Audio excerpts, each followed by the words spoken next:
이렇게 축복해 주셔서 감사합니다. 말씀 전하기 전에 우리 같이 기도하겠습니다. 하나님 아버지 감사합니다. 하나님의 선하심과 영광을 말씀을 통해서 온전하게 드러내 주시고 저희 모두가 성령의 조명하심을 받아 하나님께 감격하고 감사하고 그 은혜에 어떻게 할 줄 모르는 그런 이 예배가 되게 해 주시옵소서. 예수님의 이름으로 기도하옵나이다. 아멘. 신앙생활을 하면서 제일 문제가 되는 것 중에 하나는 하나님을 오해하고 있는 것입니다. 오해하면 그 다음에 열심히 해도 답이 안 나옵니다. 그러니까 오해한 채 열심히 사랑한다는 것은 그건 진짜 사랑이 아닙니다. 오해한 채 그 사람을 신뢰한다는 것은 진짜 신뢰일 수가 없습니다. 신앙생활의 열쇠는 성경에 계시하신 대로 하나님을 아는 것입니다. 소경들이 코끼리 만지고 이렇게 저렇게 말하는 식으로 신앙생활을 하는 것이 교회라 하면 그 얼마나 큰 비극입니까? 자기 멋대로 하나님을 아는 거죠. 내가 생각할 땐 하나님 이런 분이다. 내가 느끼는 하나님은 이런 하나님이다. 나는 이런 하나님이면 좋겠다. 이런 모든 것들은 우리의 신앙을 멍들게 하고 병들게 하는 것입니다. 신앙은 오직 하나님의 말씀인 성경에 근거하는 것이고 하나님께서 이 말씀을 통해서 당신 자신을 우리에게 알리시기를 기뻐하셨고 그래서 이 말씀에 의존하는 만큼 우리의 신앙은 온전해집니다. 이 신앙에 대한 오해가 적지가 않습니다. 교회를 10년, 20년, 30년 심지어 평생을 교회를 떠나지 않고 함에도 불구하고 나름대로 이 하나님의 말씀에 의해서 우리의 생각과 사상과 우리의 가치관과 세계관과 인생관과 이 모든 것들이 변해야 되죠. 그렇죠? 하나님의 말씀에 의해서 교정되어야 되는데 그 일이 일어나지 않은 채 내가 믿고 있는 대로 나는 그냥 흔들리지 않고 믿겠다. 이것은 참 고치기 힘든 문제입니다. 하나님께서 우리에게 당신 자신을 나타내시는 대로 믿어야 되는데 우리는 보면 아직도 너무 이 세상의 잡신을 섬기는 것이나 큰 차이가 없이 하나님을 섬기는 일들이 일어나죠. 이게 참 큰 문제입니다. 그래서 어떤 사람들은 나는 예수를 이래서 못 믿겠다고 그래요. 교회 밖에 있는 사람들이 그렇게 얘기하는 건 이해가 가죠. 뭐 하려는 게 이렇게 많냐. 나는 그래서 못 믿겠다. 뭐 이거 해라 저거 해라 이거 하지 마라 저거 하지 마라. 그럼 기독교가 의무의 목록인가요? 하나님께서 우리들을 의무와 명령으로 올가매서 강요하시고 우리들을 억지로 끌고 가시는 그런 하나님인가요? 하나님을 그런 식으로 이해하시게 되면 하나님을 좋아할 길이 정녕 없습니다. 신앙의 본질은 하나님을 좋아하는 것입니다. 우리가 하나님을 사랑한다는 말을 많이 쓰지만 실제로 하나님을 사랑한다는 말이 너무 우리에겐 종교적 언어가 되어서 별 감흥이 없이 우리는 주님 사랑해요 노래 부릅니다. 근데 정말 주님이 좋은가? 그 젊은 애들이 막 서로 사랑하고 막 그러면서 이렇게 하면 좀 일찍 들어와 그러면 시간이 빨리 간다고 그러고 그렇게 좋으냐? 좋다고 그래요. 그게 좋으면은 그거 말릴 수가 없죠. 근데 제대로 알고 좋은 것이죠.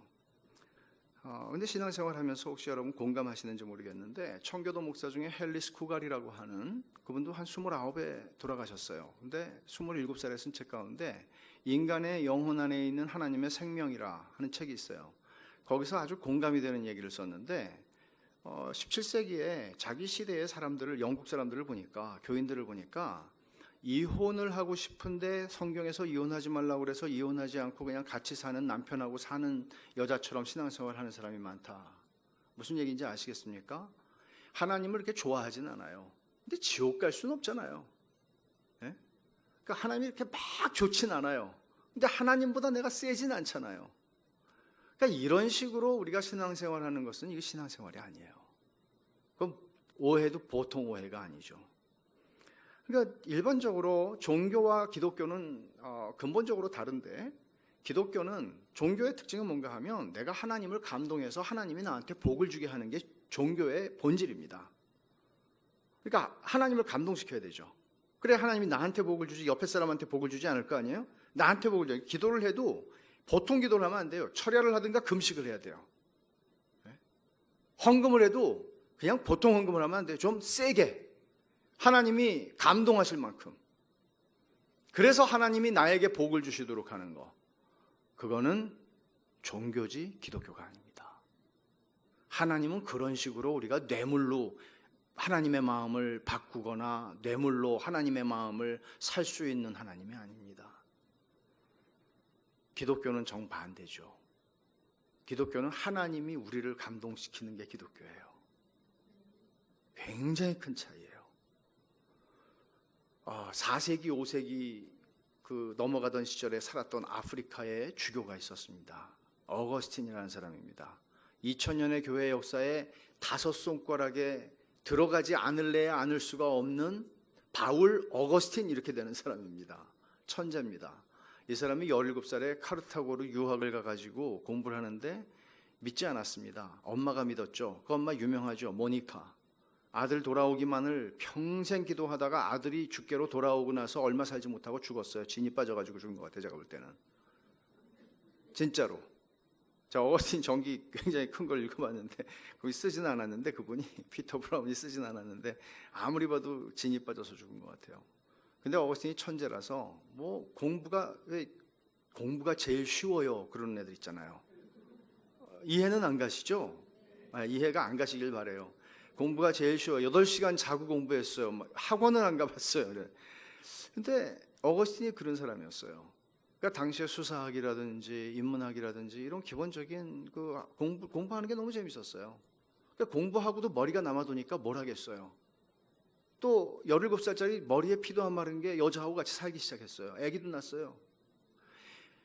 그것도 모자라서 마니교라고 하는 고대의 이단에 빠져서, 그건 플라톤의 철학의 영향을 받은 이단이에요. 그러니까 아주 심오해요 나름대로. 거기에 빠져가지고 자기의 지적 유희를 즐기고 살았어요.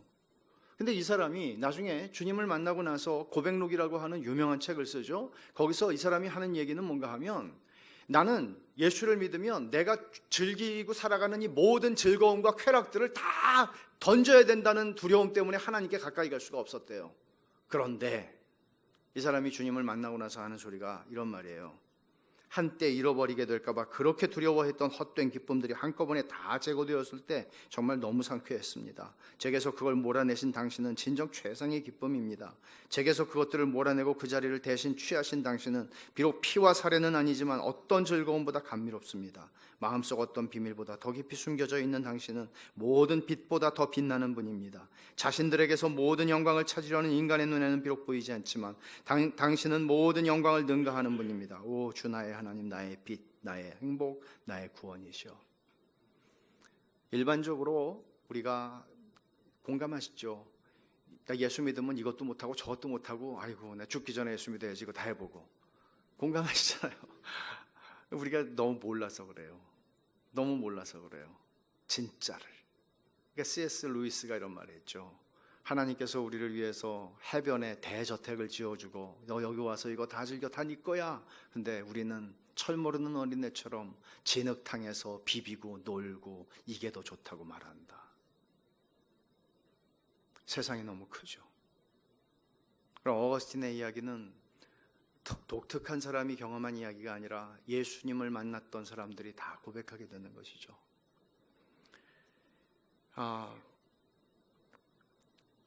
또 한 사람 있어요. 이스라엘의 초대 왕이었던 사울이에요. 사무엘상 14장에 보면 사울이 블레셋하고 전투를 해야 되는데 블레셋하고 병력 차이가, 이 무기나 병력이 차이가 너무 월등하게 밀려서 싸울 수가 없는 상태예요, 블레셋이. 근데 이제 사울이 그러죠. 군인들한테 금식해라. 전쟁에서 이길 때까지는 우리 밥 안 먹는다. 밥 안 먹고 싸운다. 여러분, 이게 언뜻 보면 굉장히 신앙이 좋아 보이죠? 대단한 거 아니에요? 전쟁을 앞두고. 아니 요즘 전투야 뭐 컴퓨터로 이렇게 하는 것도 있겠지만은 그때야 다 무거운 무기를 들고 나가서 하루 종일 그냥 싸워야 되는 거 아닙니까? 밥 안 먹이고서는 월드컵 내기 보내는 거 똑같은 거예요. 어떻게 하겠어요? 근데 사울이 그렇게 하거든요. 여러분, 이거는 둘 중에 하나예요. 믿음이 무지하게 좋든가 아니면 정말 미친 사람이든가. 근데 사울은 믿음이 좋았다고 성경이 얘기하지 않죠. 그럼 왜 금식을 하자고 그랬을까요? 불안했던 거죠. 이겨야 되는데 불안한 거죠. 확신이 없는 거죠. 하나님이 내 편이라는 확신이 없어요. 그래서 내가 금식이라고 하는 극단적 종교적 행위를 통해서 하나님께서 나를 안심시켜 줄 거라는, 이기게 하실 거라는 확신을 스스로가 스스로에게 자기 행위의 근거에서 만들어내는 거죠. 설마 내가 금식을 했는데 하나님이 모른 척 하실까? 자식 이기는 부모 없대는데. 이렇게 생각을 하는 거예요. 이것은 신앙이 아닙니다. 하나님은 그런 식으로 우리가 종교적 극단적 행위를 통해서 그 마음을 돌릴 수 있는 그런 분이 아닙니다. 성경이 가르치는 하나님은 그렇게 싸구려가 아니에요. 그러니까 여러분, 제가 이제 이런 이야기들을 결국은 다 어거스틴이나 뭐 사울이나 다 빠져 있는 거 뭔가 하면, 뭔가 우리가 하나님한테 먼저 뭔가를 해가지고 하나님이 우리한테 뭘 가져오게 한다, 이런 생각들이 있으면은 의무다, 이런 생각, 그럼 신앙생활하기 굉장히 힘들어요. 종교개혁자 마틴 루터는 하나님이 너무나 이상이 높으신 분인 줄 알았기 때문에 자기가 아무리 애를 써도 안 된다는 걸 알아서 절망했어요. 그럼 여러분, 과연 여러분들은 어떻게 신앙생활 하십니까? 여러분들이 아는 하나님은 얼만큼 성경이 우리에게 설명하고 있는 하나님하고 일치합니까? 싱크로율 100%입니까? 아니면 싱크로율이 아예 0%입니까? 아니면 10%입니까? 얼만큼 성경에서 하나님 자신이 우리에게 당신이 이런 분이라고 설명해 주는 것과 우리가 하나님을 알고 하나님을 믿고 살아가는 그 하나님을 얼마나 우리는 일치된 하나님으로 이해하고 믿고 살아가는 것이죠? 이 이야기를, 큰 이야기입니다. 목사님이 저한테 50분 시간을 주셨습니다. 하지만 하는 데까지 하고 저는 끝내겠습니다. 50분에 할 자신은 없지만 큰 얘기입니다. 궁금하신 분은 책을 읽어보시면 더 보실 수가 있겠죠. 근데 큰 이야기이기 때문에 이렇게 시작을 하죠. 하나님이 세상을 왜 창조하셨을까요? 창세기 1장은 하나님이 태초에 천지 창조하셨다, 이렇게 시작합니다. 그거 우리는 다 믿습니다. 그런데 중요한 건 왜 창조하셨는가? 하나님의 목적이에요. 말하자면 하나님의 목적을 알아야 우리도 그 목적에 우리 자신들을 맞출 수 있고, 그 목적을 알아야 하나님이 어떤 분이라는 것을 알 수가 있어요. 굉장히 중요한 겁니다. 이것은 하나님이 어떤 목적으로 세상을 창조하셨는가 하는 이야기를 대답을 하기 위해서 우리가 던져야 하는 또 하나의 질문이 있는데, 하나님이 세상을 창조하시기 전에 뭘 하셨을까요? 더 어렵습니까? 뭘 했는지 안 나오죠. 창세기 1장 1절은 태초에 하나님이 천지를 창조했다, 이렇게 나오니까 그 전에 뭘 하셨을까요? 또 이와 연관된 질문이 또 있어요. 하나님 몇 분이시죠?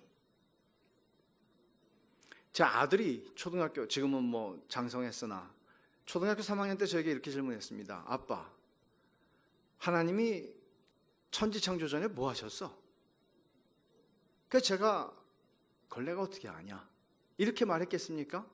그때 마침 제가 굉장히 좋은 책을, 그런 책을, 신학책을 읽고 있었는데, 얘가 던진 질문의 의도는 이겁니다. 초등학교 3학년이지만 얘는 인생에 대해서 굉장히 비관적인 그 아이였습니다. 그래서 학교 가는 것도 싫은데 가야 되고, 갔다 오면 또 하기 싫은데 숙제해야 되고, 또 놀으려고 그러면 깜깜해지고, 그 다음날 또 학교 가야 되고, 인생이 뭐 이러냐. 그리고 아빠를 보면 허구한 날 책만 보고 앉아있는데 깜깜하다. 왜 살아야 되냐? 의미를 발견하지 못한 거죠. 그래서 얘는 하나님이 혹시 심심해서 창조한 게 아니냐. 왜? 하나님은 혼자 계시니까. 영원히 심심하셔서 우리를 그냥 자기가 레고를 가지고 뭘 만드는 식으로 심심풀이로 우리를 만들어서 마치 우리가 장기판의 말이나 되는 듯 그런 생각한 거예요. 진짜 황당하죠. 우리가 장기판의 말이면 의미가 있습니까? 인생 살? 뭐 더 삽니까? 제 아들이 가지고 있었던 오해는 하나님이 심심하셨을 거다. 영원히 심심하셨을 거다. 아무것도 없으니까. 그래서 제가 묻는 겁니다. 하나님이 몇 분이신가? 몇 분이죠? 자, 한 분이라고 생각하시는 분 손 들어보십시오.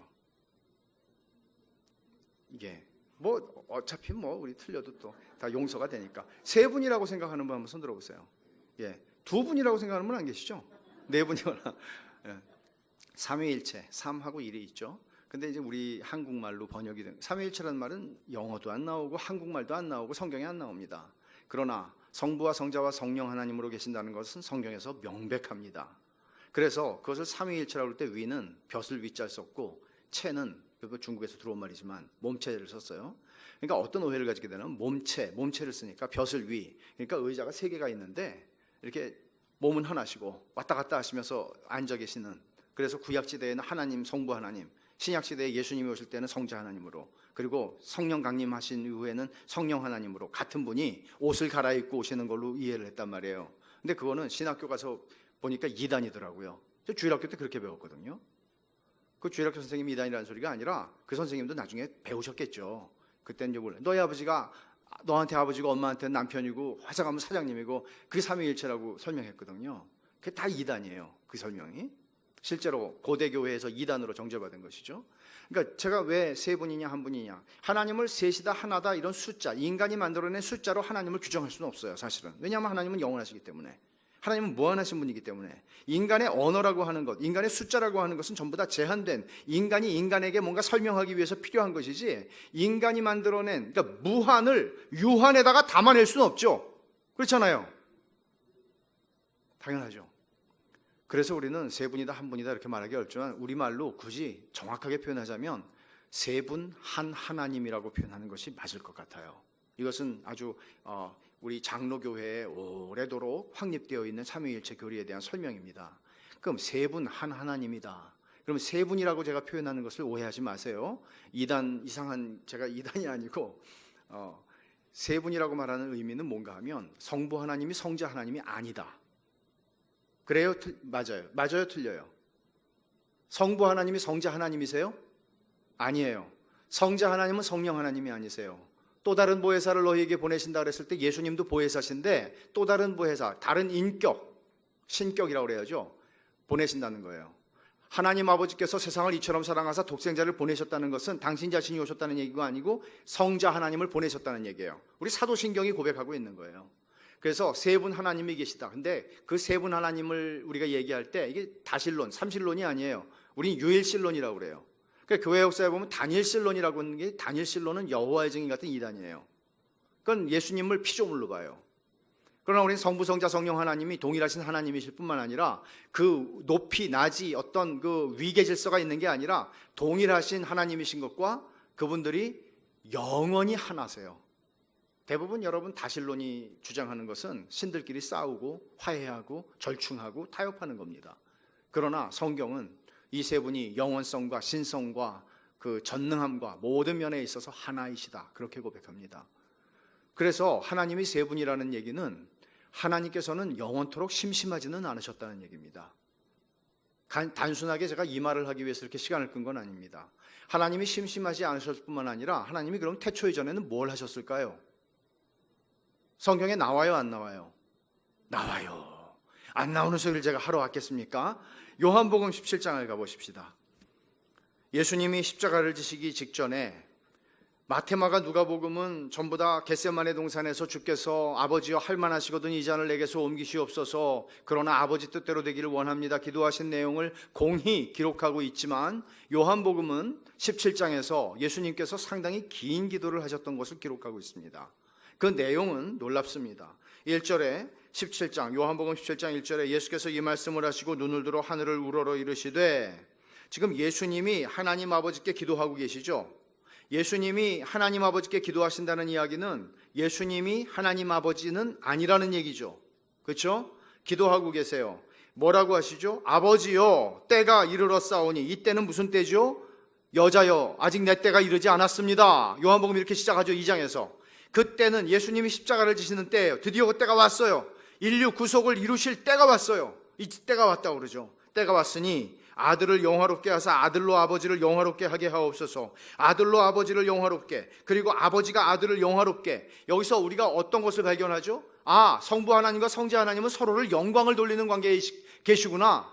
알게 되죠. 5절을 보십시오. 더 놀라운 말씀이에요. 아버지여, 창세전에 내가 아버지와 함께 가졌던 영화로서 지금도 아버지와 함께 나를 영화롭게 하옵소서. 창세전에라고 그러죠. 지금 예수님이 기도를 하고 계시는 것을 요한이 듣고 있죠. 들었으니까 썼을 거 아니에요. 요한이 듣고 있는데 요한이 이걸 들었을 때 어땠을 것 같아요? 여러분 생각에. 저는 심장이 멎었을 것 같아요. 순간. 왜? 이분이 그리스도요, 메시아라는 거 알았어요. 하나님의 기름 부음 받은 자요, 구약의 선지자들이 예언했던 분이라는 거 알았어요. 그렇지만 지금 주님이 뭐라고 그러세요? 아버지, 우리가 세상을 창조하기 전에 내가 아버지와 함께 가졌던 영광, 그 영광으로서 지금도 아버지와 함께 나를 영화롭게 하옵소서. 무슨 얘기예요? 지금 내 옆에서 기도하시고 계시는 저분이 창조주 여호와 하나님이라는 얘기예요. 무슨 얘기인지 아시겠어요? 내가 3년 동안 살을 맞대고 같이 지냈던 이분이, 3년 동안 한솥밥 먹었던 이분이 단순히 기적을 베푸시는 메시아가 아니라 천지를 창조하신 여호와 하나님이라고요. 그래서 요한계시록 1장에서 주님을, 부활하신 주님, 영광 받으신 주님 만났을 때 어떻게 해요? 반응을. 죽은 자와 같이 그 앞에 엎드려지죠. 예수님한테 하이파이브를 하고 오랫동안 못 만났어요. 어떻게 그동안 how are you 그랬어요? 안 그러죠. 그 앞에 죽은 자와 같이 엎드려져요. 우리가 하나님 앞에 선다는 건 이런 거죠, 사실. 그 예수님께서 창세전에 아버지와 내가 영광을 누렸다고 그러죠. 도대체 영광이라고 하는 단어는 얼마나 어려운 단어인지, 우리가 하나님의 영광을 위해서 뭘 한다. 제 할머니가 저한테 어렸을 때부터 형이가 하나님의 영광을 위해 살아야 된다. 뭔지 모르겠어요. 극장 가지 말라는 소린가? 춤추러 가지 말라는 소린가? 이렇게 들었단 말이에요. 잠언 8장에서 이 말씀을 설명하는데, 잠언 8장을 한번 가보세요. 잠언 8장 30절 제가 읽습니다. 여러분 잘 이해를 하면서 보셔야 되는데, 잠언에서 이 8장 30절이 내가라고 할 때 내가 누군가 하면 지금 지혜가 의인화되어서 주어가 되어서 지금 말을 하고 있는 거예요. 지혜가 내가 그 곁에 있어서 창조자가 되어 날마다 그의 기뻐하신 바가 되었으며 항상 그 앞에서 즐거워하였으며 라고 했어요. 내가 그 곁에, 그럼 나는 누구고 그는 누굴까요? 창조자가 되었대요. 나는 지혜로 의인화된 예수 그리스도를 얘기한다는 것은 대부분의 성경학자도 동의하는 바예요. 그럼 그는 누굴까요? 그 곁에서 창조자가 돼요. 성부 하나님을 얘기하는 거예요. 그러면 성부 하나님과 성자 하나님께서 창조자로서 세상을 창조할 때 얘기를 하고 있는데, 뭐라고 얘기를 하는 거 아니? 날마다 성부 하나님의 기뻐하시는 대상이 되었고 항상 성부 하나님 앞에서 내가 즐거워했다. 예수 그리스도께서 성부 하나님을 즐거워하셨고 성부 하나님께서 성자 하나님을 기뻐하셨다고 얘기해요. 항상. 그러면 요한복음 17장에서 얘기한 거, 우리가 서로 영광을 주고받았습니다 하는 이야기는 여기서 뭐라고 표현되나 하면, 구체적으로 영광이라는 추상적인 단어가 아니라, 종교적인 단어가 아니라 내가 하나님을 굉장히 좋아하고 기뻐했다. 서로가, 성부 하나님과 성자 하나님이. 여러분, 사람들 중에서도 왜 우리 그런 말 하잖아요. 넌 너무 눈이 높아. 그런 말 하죠, 우리가. 근데 여러분, 하나님의 눈높이를 맞출 수 있고 만족시켜 줄 수 있는 존재가 있을 거라고 생각하십니까? 없습니다. 하나님 앞에서는 어떤 흠도 티도 설 수가 없습니다. 하나님은 완전하신 하나님이십니다. 그 완전하신 눈높이의 완전함이 아니고서는 그 눈높이를 만족시켜 줄 수 있는 대상은 없습니다. 하나님의 만족은 하나님 자신이십니다. 그런 의미에서 성부 하나님과 성자 하나님은 영원토록 창조 이전에 영원부터 영원까지 계시는 하나님께서 영원히 심심하신 게 아니라 서로 기뻐하고 즐거워하셨다고 그래요. 이거를 고린도후서 13장 13절에서 바울 사도가 고린도후서를 다 쓰면서 마치면서 목사님들께서 축도하실 때 쓰는 그 가장 많이 쓰는 구절이죠. 그 구절에서 뭐라고 표현했는 거 하니? 성령의 교통하심이에요. 이게 성령의 펠로우십, 성령의 코이노니아, 성령의 교제예요. 성령의 교제라고 하는 것은 성부와 성자와 성령 하나님이 가지시는 그 완벽한 교제, 그것이 교회에 있을지어다라는 거거든요. 그럼 무슨 얘기입니까?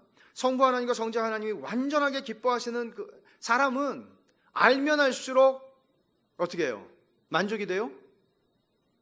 겪어보셨잖아요. 살아보셨잖아요. 모르는 게 차라리 나아요. 알면 알수록 이 인간이 그런 인간인 줄 몰랐다. 우리는 오해했었구나. 이렇게 생각을 하죠.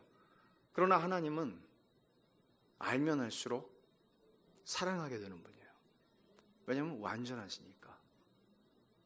그래서 하나님을 미워하고 하나님을 사랑하지 않는 것은 하나님에 대한 무지의 소치일 뿐입니다.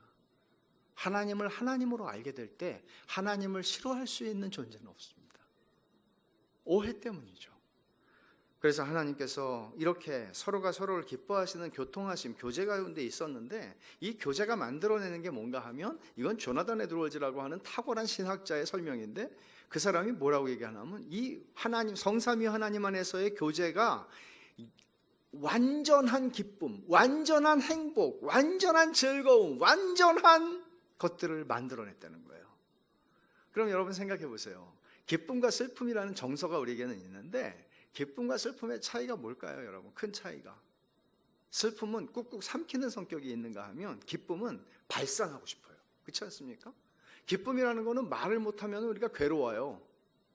제가 중국에 선교사로 있을 때 중국에서 회의를 할 때 너무 회의가 잘 안 되고 그래서 제가 바깥에 나와서 공중전화로 집에 전화를 걸었더니 제 아들이 어저께 반장이 됐다는 거예요. 반장이 이게 뭐 집안에서 이렇게 대를 건너서 하나씩 나오는 집안이니까 저희 아버지 반장 출신이에요. 저는 반장 해본 적이 없어요. 우리 아들이 또 반장이에요. 이야, 이게 경사구나. 41표 중에 39표를 얻었어요. 이 민주주의의 이 체육관에서 뽑는 일 말고는 일어날 수 없는 일이죠. 제 아들이 개를 썼고 개가 자기를 썼고 이게 영광이다. 근데 뭐 죄다 중국 사람이 뭐 말을 할 수가 없잖아요, 길가에.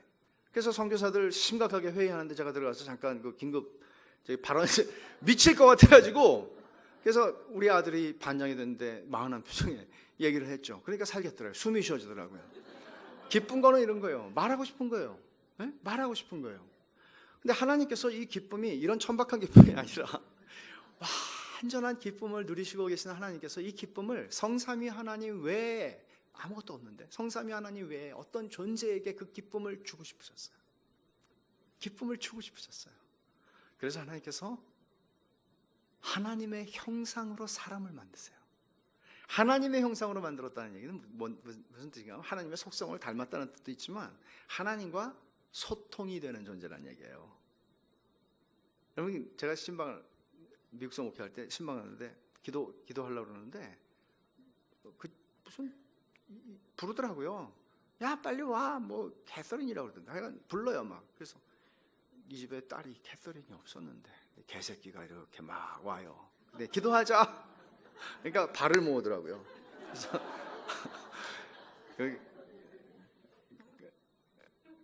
제가 하는 기도에 막 걔가 아멘을 하겠어요.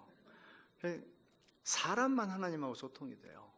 그 소통을 하나님께서 하는 존재로 사람을 만드셔서 여러분 창세기 1장, 2장 이 두 장이 굉장히 중요해요. 왜 그런가 하면 하나님이 어떤 분이신지를 너무나 드러내주는 책이거든요. 너무나 드러내준다는 건 다른 책이 그렇지 않다는 게 아니라 범죄하기 전의 모습을 보여주잖아요. 그러니까 범죄하기 전에 하나님께서 천지를 창조하실 때 사람을 왜 마지막에 창조하셨죠? 아주 완벽한 환경을 하나님이 먼저 만들어주신 거예요. 아담과 하와의 입에서 불평이라고는 조금도 나올 수 없도록 그래서 하루하루 주님이 감탄하시죠. 너무 좋은데, 우와, 너무 멋있어, 너무 좋아, 매일매일. 그리고 완전한 세상에 사람을 창조하세요. 그거는 여러분 민수기나 신명기에서도 동일하게 나타나죠. 너희들 가나안 땅에 들어가면은 너네가 짓지 않은 집에 살고, 너희가 파지 않은 우물에서 먹을 거고, 너희가 심지 않은 과일 실수에서 과일을 먹을 거고, 이게 하나님의 마음이거든요. 이게 에덴 동산에서 그대로 나타났어요. 근데 하나님이 안 좋다고 그런 게 하나가 있죠. 뭐예요? 아담이 혼자 있는 게 안 좋다 그랬어요. 근데 아담이 나 결혼시켜달라고 철야기도 하고 금식기도 하기 시작한 다음에 하나님께서 그걸 얘기하신 게 아니라 아담이 외롭다는 생각을 가지기도 전에, 느끼기도 전에 하나님이 먼저 그걸 아시고 하와를 만들어주세요. 만들어주시는 장면도 보세요. 아담아, 저기 가서 진흙 좀 퍼와라. 이겨봐라. 뭐 쓰지도 않는 단어가 막 나오네요. 뭐 해봐라. 뭐 한번 만들어봐. 도톰하게. 이렇게 해서 알지 않죠. 아담은 팔자 좋게 자고 있고, 주께서 외과 수술 다 하시고 덮으시고 다 만드시고, 야 일어나봐 깨우시죠. 서프라이즈. 깜짝 놀래가지고 아담이 뭐라고 그래요? 우와, 이게 아담의 첫 번째 인간이 처음 한 말이고, 우와, 내 뼈 중에 뼈, 내 살 중에 살이에요. 멋있어요, 하나님. 이게 하나님께서 아담에게, 인간에게 하시고자 하시는 것이고, 에덴이라는 뜻이, 에덴은 하나님이 지어준 이름이에요. 아담이 지은 이름이 아니에요. 동물 이름은 져줬지만 에덴의 뜻이 뭔가 하면 기쁨, 환희라고 하는 뜻입니다. 왜 하나님은 동산을 만들어 놓고 기쁨이라는 이름을 주셨을까요? 하나님이 왜 세상을 창조하셨습니까? 기쁨을 주고 싶어서. 왜 하나님이 하나님 형상으로 창조했습니까? 사람을 기쁨을 소통하시고자. 그러면 사람은 어떻게 되죠? 와, 기쁘다, 좋다, 와, 거기서 끝나지 않죠. 하나님이 우리에게 기쁨을 주시면 우리는 종교적 언어로 표현을 해요. 일반적으로 은혜 받았다는 말이 그거예요. 은혜 받았다. 그러니까 은혜 받은 사람의 특징은 슬퍼하거나 울지 않아요. 눈물은 흘릴 수 있어요. 그러나 진짜 은혜 받으면 세상에 그거보다 더 기쁘고 천국 같은 게 없어요. 그렇죠? 문제가 해결되지 않았어요. 그대로 있어요. 근데 진짜 은혜를 받은 증거는 뭔가 하면 너무 좋아요. 너무 고마워요. 불평이 막 나와야 되는데 너무 감사해요. 하늘의 기쁨이에요. 하나님께서 이렇게 아담과 하와에게 당신의 기쁨을 소통하시기를 원하셨고 주기를 원하셔서 아담은 그걸 받고 은혜로 받아요. 그리고는 하게 되는 인간의 반응이 있어요. 그게 뭔가 하면 찬송이라고 말할 수 있고, 찬양이라고 그럴 수도 있고, 예배라고 그럴 수도 있고, 감사라고 그럴 수도 있고, 그렇죠? 우리 그렇게 해요. 야, 하나님 같은 분 없습니다. 하나님 최고입니다. 그러면 하나님께서 뭐를 받으세요? 영광을 받으시는 겁니다. 이게 영광이라는 단어의 의미입니다. 그래서 우리가 소요리 문답, 웨스트민스터 소요리 문답 1번에 인간의 최고의 목적이 무엇입니까? 물어봅니다. 이 장로교회의 이게 표준 문서입니다. 그러면 뭐죠? 답이 하나님을 영화롭게 하고 그분을 영원토록 즐거워하는 것입니다.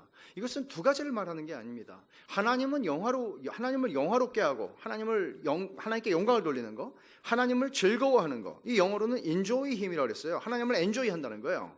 그러면 하나님을 즐거워하는 것과 하나님을 영화롭게 하는 것은 별개의 얘기가 아니라 하나예요.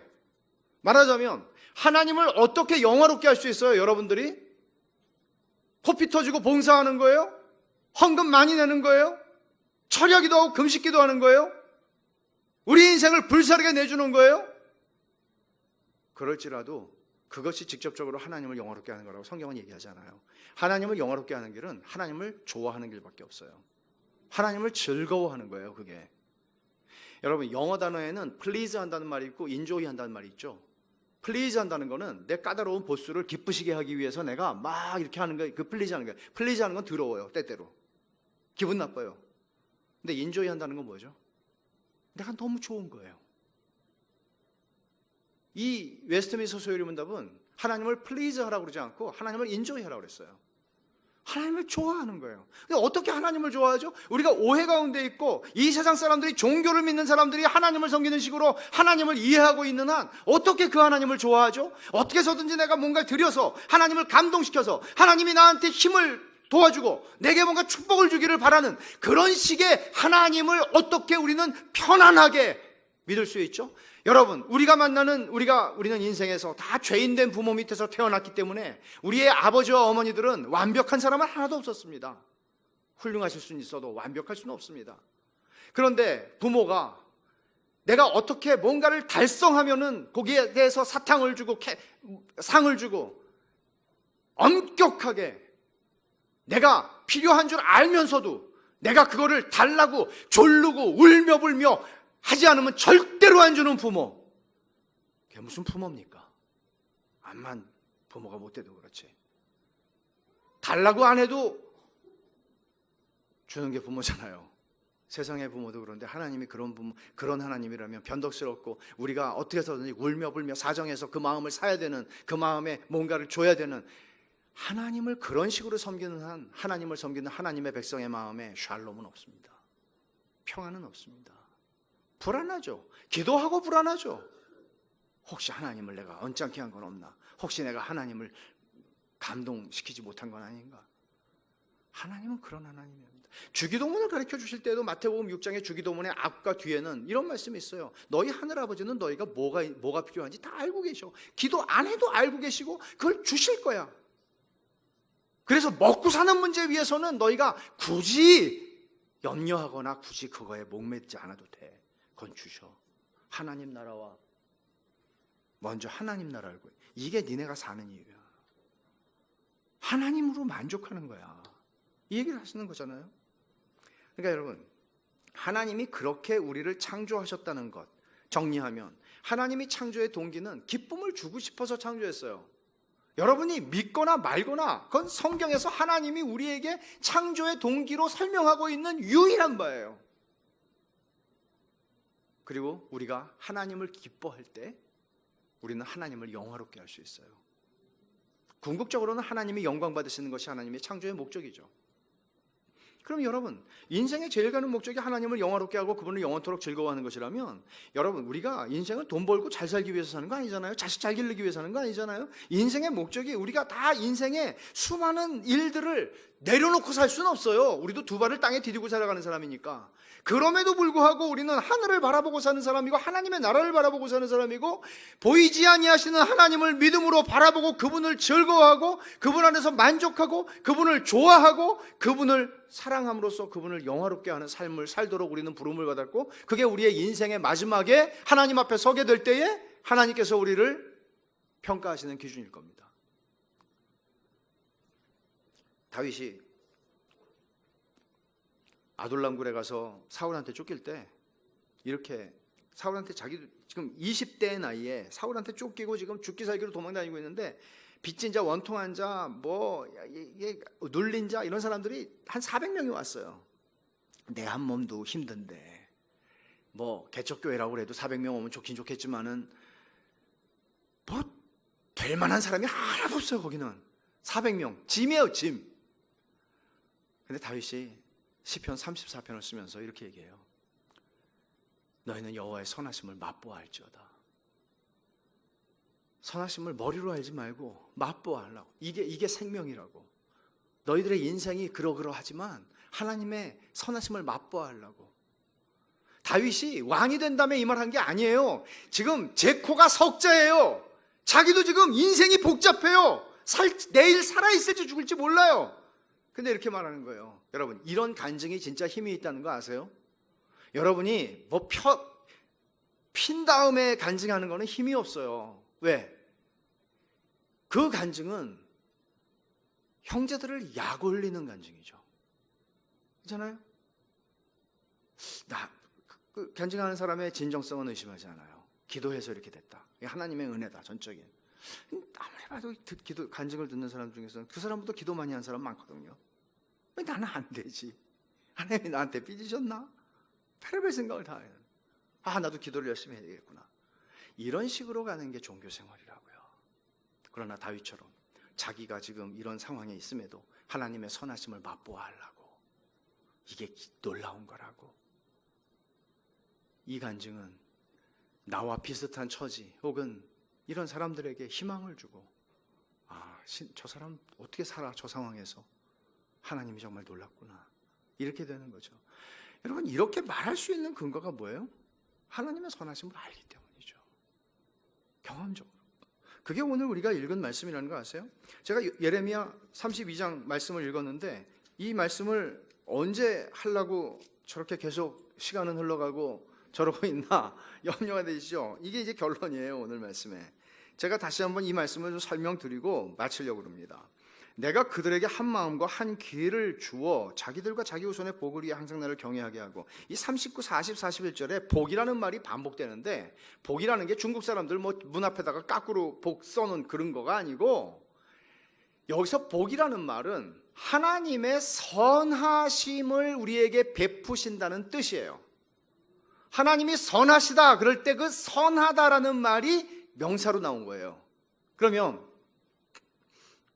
하나님이 한 마음과 한 길을 주어 자기들과 자기 후손의 복을 위해 우리들과 우리의 후손들에게 하나님의 선하심을 베푸시고 그 선하심을 맛보게 하신다는 얘기죠. 그렇게 어떻게 하겠다는 거예요? 항상 나를 경외하게 하고 내가 그들에게 복을 주기 위하여 그들에게 선하심을 베풀어 주기 위해 그들을 떠나지 아니하리라 하는 영원한 언약, 오늘 우리에게 유효한 하나님의 언약 백성에게 유효한 영원한 언약을 그들에게 세우고 나를 경외함을 그들의 마음에 두어 나를 떠나지 않게 하고. 근데 이 말씀을 좀 제가 설명을 드리면 하나님이 한 마음, 한 길, 한 목적이란 말인데 이거를 하나님의 백성들에게 주시겠다는 거예요. 여러분, 우리가 누구예요? 예수를 믿는다고 그러는 사람들이에요. 우리는. 그러면 예수를 믿는다고 그러는 사람들은 인생의 목적이 나뉘어지지 않죠. 주님이 가르쳐 주신 대로 하나님 나라예요. 하나님 나라, 하나님 영광이에요. 우리는 적어도 여기에 대해서 로마서에서 바울이 쓴 것처럼 우리 중에 아무도 자기를 위해 사는 자 없고 자기를 위해 죽는 사람 없습니다. 이건 전제예요. 교회에. 교회 안에서 무슨 장로님이나 목사님들의 얘기가 아니라 그리스도인들, 교회의 전제예요. 이거에 대해서 나는 나를 위해 사는데 그건 그 사람은 교회가 아니에요. 교회는 우리 중에 아무도 자기 위해 살고 자기 위해 죽는 사람 없다. 우리는 그리스도를 위해 살고 그리스도 위해 죽는다. 매일 넘어져도 이거는 분명해요. 우리는. 근데 여기에 대해서 하나님께서 한 마음과 한 길을 주신다고 했을 뿐만 아니라 나를 경외하게 한다고 그랬는데 그들이 하나님의 선하심을 맛보고 그 후손들이 맛보게 하기 위해서는 하나님을 경외해야 하는데 하나님을 경외하게 만들겠다. 이게 어떤 영어 성경에서는 하나님을 예배하게 하겠다 그랬어요. 근데 굉장히 중요한 말인 것이 이것이 39절, 40절에서도 마찬가지인데 영원한 언약을 그들에게 세우고 나를 경외함을 그들의 마음에 두어라고 그랬어요. 나를 경외함을 그들 마음에 두어. 이 말을 어떻게 이해를 하나 하면 하나님을 예배하고 싶어 하는 갈망이 우리 속에서 넘치도록 하시겠다는 거예요. 주일이니까 이 예배하러 나온다가 아니고 하나님을 예배하고 싶은, 왜 그런 마음이 생길까요? 하나님의 선하심을 맛보니까. C.S. 루이스가 한 얘기인데 하나님은 왜 그렇게 혼자 찬양받기를 원하시고 예배받기를 원하시고 무슨 허영심에 들뜬 여자처럼 왜 그러시나. C.S. 루이스가 그런 생각을 가지고 있었대요. 예수 믿기 전에. 근데 예수 믿은 다음에 이 부분에 대해서 제가 썼어요. 뭐라고 썼나 하면 이제 알겠다. 세상은 찬사로 가득하다. 자기가 사랑하는 여인에 대한 찬사, 자기가 좋아하는 자연에 대한 찬사, 이 세상의 모든 것들에 대한 찬사들로 가득하다. 와, 이 스피커 멋있네. 와, 이거 멋있네. 저거 멋있네 하는 소리로 가득해요. 근데 정말 영광을 받기에 합당하신 지존하신 하나님께 대한 찬사. C.S. 루이스의 얘기인데 그 찬송이라는 것은 기쁨의 완성이라는 사실이에요. 여러분들이 막 감동하고 뭔가를 막 좋아하고 그런 사람들 보면은 아유 저 바보 그러지 않잖아요. 네? 기쁨의 표현해야 돼요. 하나님의 선하심을 내가 맛보고 누리고 있으면 그걸 표현해야 돼요. 그게 찬송이고 그게 하나님께 영광을 돌리는 거예요. 하나님이 내게 베푸신 것에 대해서 내가 반응하는 거예요. 이거를 하고 살면 하나님의 사람들은 제일 행복한 거예요. 하나님이 좋자구가 아니라 그것만이 아니라 하나님이 영광을 받으신 것만이 아니라 우리가 제일 이 땅을 살아가면서 가장 행복할 수 있는 것은 하나님을 좋아하는 거예요. 그렇게 우리는 설계되었고 창조되었어요. 그래서 하나님이 하나님을 경외하는, 하나님을 예배하고 싶은, 어떤 영어 성경이 디자이어라고 번역했는데 예배하고 싶은 막 열망, 갈망이 막 생기게 하겠대요. 하나님 예배하고 싶어요. 여러분, 우리 가운데 하나님을 예배하고 싶은 갈망이 여러분의 심령 가운데 가득해가지고 주일 아침에 우리가 만나면 어떻게 될까요? 뒤집어지지 않겠습니까? 네. 막 난리가 나지 않겠습니까? 네? 하나님이 그런 마음, 그런 디자이어, 그런 열망을 하나님 예배하고 있어요. 근데 그런 열망이 어떻게 일어나나 하면은요, 그들의 마음에 두어 나를 떠나지 않게 하겠다고 그러는데, 이게 생각해보세요. 구약의 역사에 보면 맨날 하나님 떠나는 역사예요. 호세아 고멜 얘기만이 아니라 매번 떠나요. 밥 먹여주면 그 다음에 떠나요. 밥 먹고. 하나님 떠나요. 근데 뭐라 그래요? 너희가 나를 떠나지 않게 만들겠대요. 이게 새 언약에 대한 예언이거든요. 우리를 거듭나게 하면 성령께서, 거듭난 사람은 절대 떠나지 않아요. 하나님을 절대 떠나지 않아요. 죽여도 가끔 방학은 또 덜어 있기는 있는데 떠나지는 않아요. 결코 떠나지 않아요. 하나님이 그렇게 만드시겠다고 말씀하시죠. 왜? 하나님을 좋아하니까. 하나님과 같은 분이 없다는 걸 아니까. 그래서 41절에는 이렇게 말하죠. 내가 기쁨으로 그들에게 복을 주되 분명히 나의 마음과 정성을 다해 그들을 이 땅에 심으리라. 이 말씀은 예수님께서 율법을 정리하시면서 너희 마음과 뜻과 정성과 다 성품을 다해서 하나님 사랑해라 그랬죠. 근데 우리한테만 말씀하신 게 아니에요. 하나님이 내가 기쁨으로 너희에게 복을 주, 마음과 정성을 다해서 너희를 사랑한대요. 하나님이 전능하신 능력으로. 그러니까 기쁨으로 너희에게 그들에게 복을 준다는 말은 무슨 뜻인가 하면, 하나님이 우리처럼 말 안 듣는 사람을 사랑하시고 우리에게 복을 주시고 우리에게 은혜를 베푸시고 선하심을 맛보게 하는 거는 내가 약속 언약을 했기 때문에 억지로 한다 왼수야, 이게 아니라는 얘기죠. 나는 너희에게 선을 베푸는 게 너무 좋다. 이게 창조에서부터 이어지는 하나님의 영원한 언약이에요. 나는 너희, 이런 거죠. 여러분 취미 생활하는 사람들은 아니 뭐 피곤할 텐데 또 취미 생활하러 또 차 타고 가요. 밤낚시도 가고. 그 이해가 안 가죠. 그 취미니까, 기쁘니까. 그리고 하나님께서 우리에게 복을 주시고 선을 베푸시는 거 기뻐하신다는 얘기예요. 그래서 데니얼 풀러라고 하는 신학자가 이렇게 썼어요. 하나님의, 우리가 이런 거 하죠. 이런 사명 선언문 뭐 이런 거 말하잖아요. 내 사명은. 근데 하나님의 사명이 하나님의 책상머리에 써 있대요. 뭐 책상이 어디 있겠어요. 그렇게 써요. 그러니까 하나님이 아침에 벌떡 일어나셔서 뭐 안 주무시는데도 일어나서 상상을 해보세요. 하나님의 딱 액자에 걸려 있어요. 나의 사명은 이렇게 하고 밑줄 쭉 긋고 를 섬기는 것이다. 당신 이름을 거기다 쓰라고 그래요. 데니얼 풀러가. 그러면 하나님께서 딱 읽으세요. 나의 사명은 형이기를 섬기는 것이다. 말도 안 되는 얘기 아닙니까? 우리가 하나님을 섬기지 하나님이 어찌 우리를 섬깁니까? 이게 기독교입니다. 그렇다고 해서 알라딘의 요술램프를 비비면 나오는 지니가 아니에요. 주인님 뭘 해드릴까? 하나님은 이런 분이 아닙니다. 하나님은 영광을 받으시기에 너무나 합당하신 하나님이십니다. 지존하신 하나님이십니다. 그럼에도 그분이 우리를 향하여 낮아지시고 우리를 섬기겠다고 하시고, 저와 여러분들